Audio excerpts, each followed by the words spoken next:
भाजपा के पूर्व सांसद और पूर्व केंद्रीय मंत्री आरके सिंह ने एक बड़ा बम फोड़ दिया है।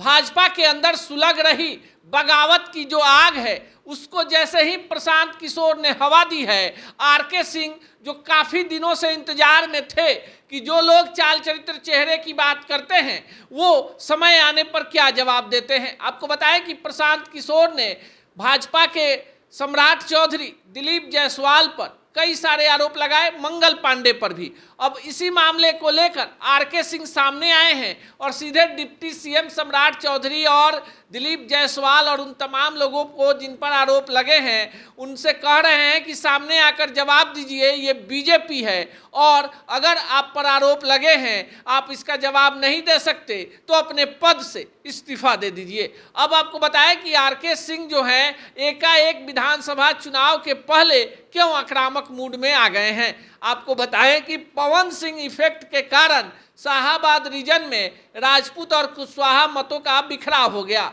पहले तैयारी औरंगाबाद में कुशवाहा उम्मीदवार के सपोर्ट करने की थी और इसी कड़ी में पवन सिंह को दूसरे गुट ने काराकाट से खड़ा करवा दिया। हालांकि तब तक नामांकन औरंगाबाद में समाप्त हो चुका था और वहां से आरजेडी के कोटे से कुशवाहा उम्मीदवार चुनाव लड़ गए और वहां के सांसद सुशील सिंह का खेल बिगाड़ दिया। अब देखिए, जब पवन सिंह लड़ गए काराकाट से तो माना गया कि राजपूत लॉबी जो है औरंगाबाद वाले घटना का प्रतिकार कर रही थी और इसका असर हुआ कि उपेंद्र कुशवाहा तीसरे नंबर पर चले गए। लेकिन इसका सबसे ज़्यादा असर आरा सीट पर पड़ गया, जहां कुशवाहा वोटर जो थे वो आरके सिंह से अंतिम समय में बिदक गए। अब इसका असर हुआ कि आरके सिंह बढ़िया काम करने वाले व्यक्ति और केंद्रीय मंत्री होते हुए चुनाव हार गए।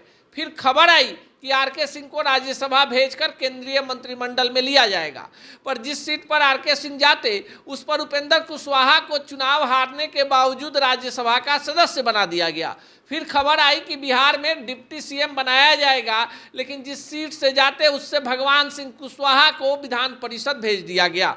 अब बिहार में जो राजपूत विधायक हैं बीजेपी में वो बड़े मुखर हैं और उनकी तादाद जो है 16 से ज़्यादा है।